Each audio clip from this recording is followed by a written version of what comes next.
Good morning sir. മലയാളികൾക്ക് ഏറെ സുപരിചിതമായ ആളൊരുക്കം പോലെയുള്ള ഒരു മൂവി ഡയറക്ട് ചെയ്ത പുതിയ യുവതലമുറയിലെ ഒരു ഡയറക്ടറാണല്ലോ താങ്കൾ. അപ്പോൾ ഇത് KLF ഫസ്റ്റ് ടൈം ആണോ? KLF മുമ്പ് വന്നിട്ടുണ്ട്.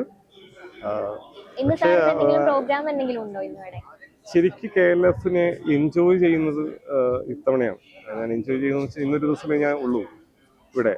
പക്ഷേ മറ്റൊരു ആവശ്യത്തിന് വേണ്ടിയിട്ട് വന്നപ്പോൾ ഈ ദിവസം KLF നടക്കുന്നത് കൊണ്ട് ആ ആവശ്യം തന്നെ ഇന്നത്തേക്ക് മാറ്റി കാലിക്കട്ടേക്ക് വന്നതാണ്. അപ്പോൾ പ്രശ്നം എന്താണെന്ന് വെച്ച് കഴിഞ്ഞാൽ തിരിച്ച് ഇന്ന് തന്നെ പോകണോ എന്നുള്ള ഒരു കൺഫ്യൂഷനിലായി ഇപ്പോൾ ഇവിടെ വന്നു കഴിഞ്ഞപ്പോൾ. ഇവിടുത്തെ അന്തരീക്ഷമൊക്കെ കണ്ടപ്പോ ഇവിടെ തന്നെ നിൽക്കാൻ തോന്നിയെന്നാണ്.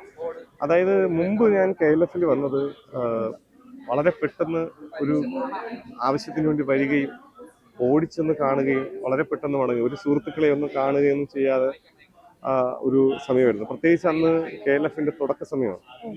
ഞാൻ ഈ പറയുന്ന മാതിരി സിനിമാക്കാരനായിട്ടുമില്ല.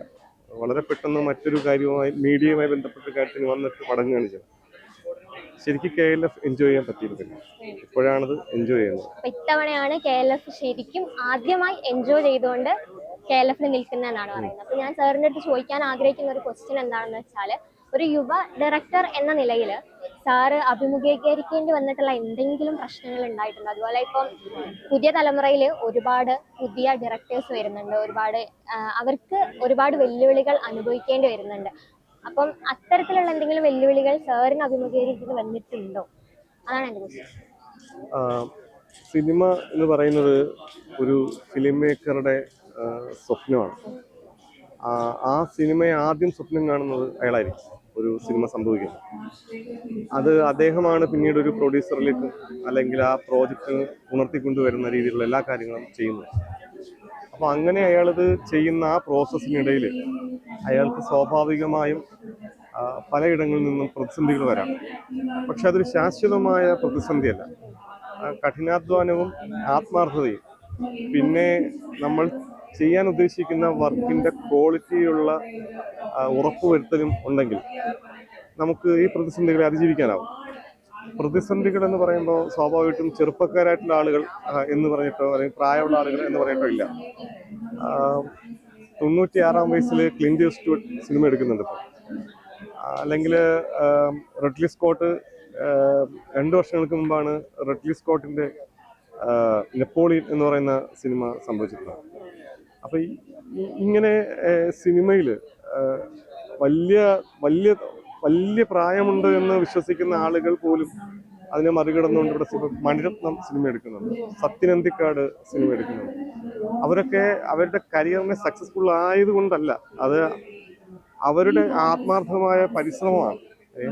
അവരുടെ പ്രായത്തിലുള്ള ഒരുപാട് സക്സസ് ഉണ്ടാക്കിയ മറ്റു പല ഡയറക്ടേഴ്സിനും ഇവിടെ സിനിമ കിട്ടുന്നില്ല, ചെയ്യാൻ പറ്റുന്നില്ല. അപ്പം അവര് സിനിമ എടുക്കുന്നത് അവർ തിരഞ്ഞെടുക്കുന്ന കഥകളും അവരുടെ പ്രോജക്റ്റുകളും അവരുടെ ആ സിനിമയോടുള്ള എല്ലാ തരത്തിലുള്ള അപ്രോച്ചും ഒക്കെയാണ് അവർക്ക് സിനിമ കിട്ടാനും അത് വിജയിക്കാനുമുള്ള കാരണമായി മാറുന്നത്. അപ്പോൾ അത് ചെറുപ്പക്കാർക്കെന്നോ അല്ലെങ്കിൽ പഴയ ആൾക്കാർക്കെന്നോ അങ്ങനെ വ്യത്യാസമൊന്നുമില്ല. എല്ലാവർക്കും ഒരുപോലെ തന്നെയാണ് സിനിമയിൽ അവസരം കിട്ടുന്നത്.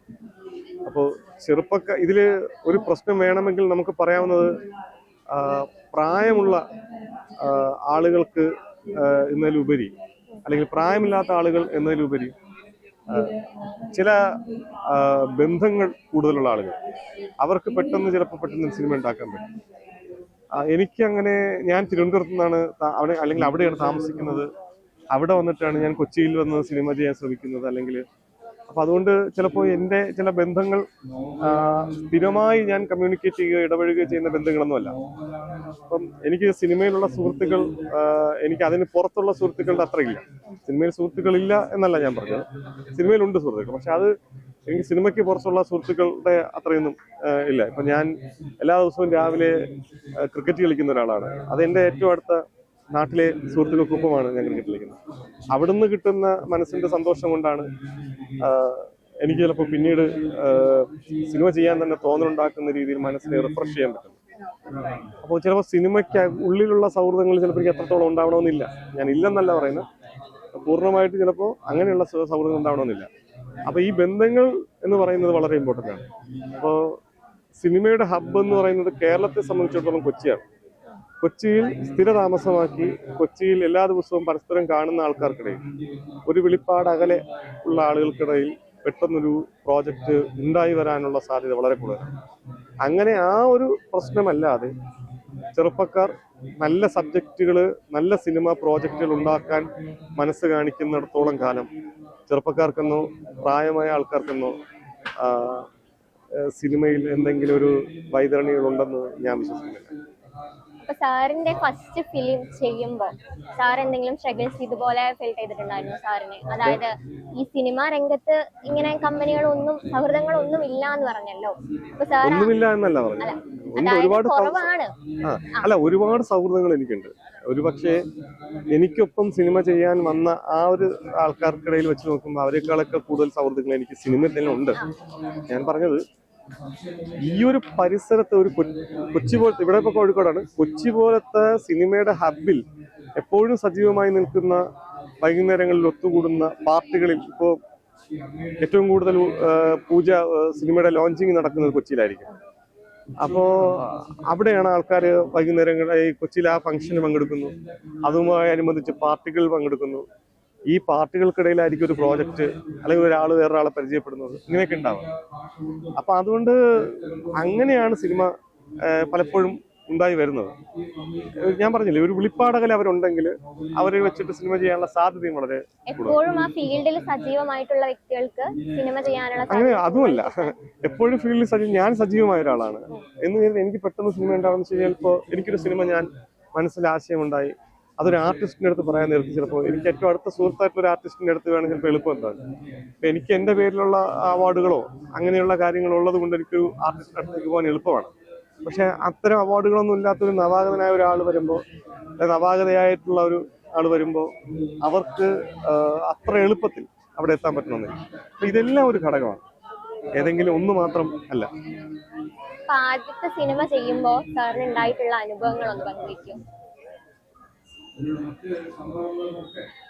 എന്നെ സംബന്ധിച്ചിടത്തോളം ആദ്യത്തെ സിനിമ ഒരു പരിചയവുമില്ലാതെ ഞാൻ ചെയ്ത സിനിമയാണ്. ഞാൻ ഒരുപാട് അഭിമുഖങ്ങൾ ഇതിനെക്കുറിച്ച് പറഞ്ഞിട്ടുണ്ട്. എനിക്ക് മുമ്പ് സിനിമ ചെയ്ത ഒരു എക്സ്പീരിയൻസും ഇല്ലാതിരുന്ന ഒരാളാണ് ഞാൻ. ഒരു ഷോർട്ട് ഫിലിം പോലും നേരെ ജവൻ ആ സമയത്ത് എടുത്തിട്ടില്ല. പക്ഷെ എന്നെ വിശ്വസിച്ച് ജോളി ലോനപ്പൻ എന്ന് പറയുന്ന ഒരു പ്രൊഡ്യൂസർ പണം മുടക്കുകയും അദ്ദേഹം തന്നെ അടുത്ത സിനിമയ്ക്കും പണം മുടക്കുകയും ചെയ്തതുകൊണ്ടാണ് VC അഭിലാഷ് എന്ന് പറയുന്ന ഒരു സംവിധായകൻ ഇന്ന് നിങ്ങളുടെ മുന്നിൽ നിന്ന് സംസാരിക്കുന്നത്. അപ്പോൾ അദ്ദേഹം തന്ന പിന്തുണയാണ് എനിക്ക് ആ സിനിമയെ കുറിച്ച് പറയുമ്പോൾ ആദ്യം മനസ്സിലേക്ക് വരുന്നത്. പിന്നെ എൻ്റെ സിനിമാ ജീവിതം ടോട്ടലി എന്താ പറയാ, ആളൊരുക്കം ചെയ്ത അവസ്ഥയിൽ നിന്ന് ഞാൻ പടിപടിയായിട്ട് സിനിമ പഠിക്കാൻ ശ്രമിച്ച് അങ്ങനെ വളർന്നു വരാൻ ശ്രമിക്കുന്ന ഒരാളാണ്. പിന്നെ ഞാനൊരു സിനിമാക്കാരനായി ജീവിക്കാൻ ആഗ്രഹിക്കുന്ന ഒരാളുമല്ല. അത് ഏറ്റവും ഇമ്പോർട്ടൻ്റ് ആയിട്ടുള്ള കാര്യമാണ്. ഞാൻ എൻ്റെ നാട്ടിൻപുറത്താണ് ഫുൾ ടൈം. ഇവിടെ വരുമ്പോൾ ഇത്രയും സുഹൃത്തുക്കൾ നമ്മളെ വളയുന്നു, നമ്മളെ എല്ലാവരും വന്ന് നമ്മളെ സൗഹൃദത്തിൻ്റെ എല്ലാവരും വന്ന് നമ്മൾ കൂടി നടക്കുന്നു. പക്ഷെ എൻ്റെ നാട്ടിൽ ഒരു മുണ്ടുകൊടുത്ത് പോയി പച്ചക്കറി കടയിൽ ചെന്ന് നിൽക്കാൻ പറ്റുന്ന തരത്തിലുള്ള സ്വാതന്ത്ര്യം നമുക്ക് നഷ്ടപ്പെടാൻ പാടില്ല എന്ന് വിശ്വസിക്കുന്ന ഒരാളാണ്. അപ്പൊ നമ്മുടെ കഴിഞ്ഞ പടം ഹിറ്റായ സമയത്ത്, സഭാഷ് ചന്ദ്രബോസ് തിയേറ്ററിൽ വിജയിച്ച സമയത്തും ഒരു സിനിമാക്കാരൻ്റെതായിട്ടുള്ള ജാടയൊന്നും ഉണ്ടാകാതെ ജീവിക്കുന്ന ഒരാളാണ്. അതിലൊന്നും ഒരു കാര്യമില്ല എന്നാണ് എനിക്ക് തോന്നിയിട്ടുള്ളത്. നമുക്ക് സിനിമ ആലോചിച്ച് അതുണ്ടാക്കി അത് വിജയിപ്പിച്ചെടുക്കണമെങ്കിൽ അതിൽ കോൺസെൻട്രേറ്റ് ചെയ്താലേ പറ്റുള്ളൂ. നമ്മൾ ഒരു സിനിമ എന്ന് പറയുന്നതിൽ ജോലി ചെയ്യുന്നത് മറ്റേതൊരു പ്രൊഫഷൻ പോലെ തന്നെയാണ്. സിനിമാക്കാരനോ സിനിമാക്കാരിക്കോ ഒന്നും തലയിൽ കൊമ്പൊന്നുമില്ല, പ്രത്യേകിച്ചൊന്നുമില്ല. അതുകൊണ്ട് ആദ്യ സിനിമ ചെയ്തപ്പോൾ, ആളൊരുക്കം ചെയ്തപ്പോൾ എന്തെങ്കിലും പ്രത്യേകിച്ച് എനിക്ക് അങ്ങനെ അതിൻ്റെ പേരിലൊരു വലിയ അനുഭവമോ ഒന്നും ഉണ്ടായിട്ടില്ല. ചില ദുരനുഭവങ്ങൾ ഉണ്ടായിട്ടുണ്ടാവും, നല്ല അനുഭവങ്ങൾ ഉണ്ടായിട്ടുണ്ടാവും. ഇപ്പോൾ ഒരു കൂലിപ്പണിക്കാരനോട് നിങ്ങൾ ആദ്യ ദിവസം ജോലി ചെയ്യാൻ പോയ സമയത്ത് നിങ്ങൾക്കുണ്ടായ വിഷമങ്ങൾ അല്ലെങ്കിൽ ഓർമ്മകൾ എന്താണ് എന്നാരും ചോദിക്കാറില്ല. സിനിമാക്കാരനോട് അതങ്ങനെ ചോദിച്ചതുകൊണ്ട് സിനിമാക്കാരന് ആദ്യത്തെ സിനിമയ്ക്കുള്ളിൽ എന്തെങ്കിലും ആകെയുണ്ടായ അനുഭവങ്ങൾ എന്ന് പറയുന്നത് ചിലപ്പോൾ ചില ആൾക്കാരുമായിട്ടുള്ള സഹവർത്തിത്വത്തിൽ എനിക്ക് അത്ര ഇഷ്ടപ്പെട്ടിട്ടുണ്ടാവില്ല, അല്ലെങ്കിൽ ഉണ്ടാവാം, അത്രേ ഉള്ളൂ. അഭിലാഷ് VCയുടെ സ്വപ്നമായിരുന്നു സിനിമ എന്ന് പറയുന്ന മേഖല. സിനിമ സ്വപ്നമായതുകൊണ്ട്, സിനിമ പാഷൻ ആയതുകൊണ്ടാണ് ഞാൻ സിനിമാക്കാരനായി മാറിയത്. എനിക്കൊരിക്കലും എനിക്ക് സ്വപ്നം കാണാൻ പറ്റാത്ത ഒരു മേഖലയിൽ എനിക്ക് നിൽക്കാൻ പറ്റില്ല. ഞാൻ എവിടെയെങ്കിലും വിജയിച്ചിട്ടുണ്ടെങ്കിൽ ആ അർത്ഥത്തിൽ അത് സിനിമയിൽ മാത്രമാണ്. ഞാൻ മുമ്പ് ചെയ്ത ഒരു ജോലിയിലും വിജയിച്ച ഒരാളല്ല. അതെനിക്ക് അത്രയും സ്വപ്നമാണ് സിനിമ എന്നുള്ളതുകൊണ്ടാണ് സിനിമയിൽ വിജയിച്ചതും അല്ലെങ്കിൽ അംഗീകാരങ്ങൾ കിട്ടിയതും ഒക്കെ.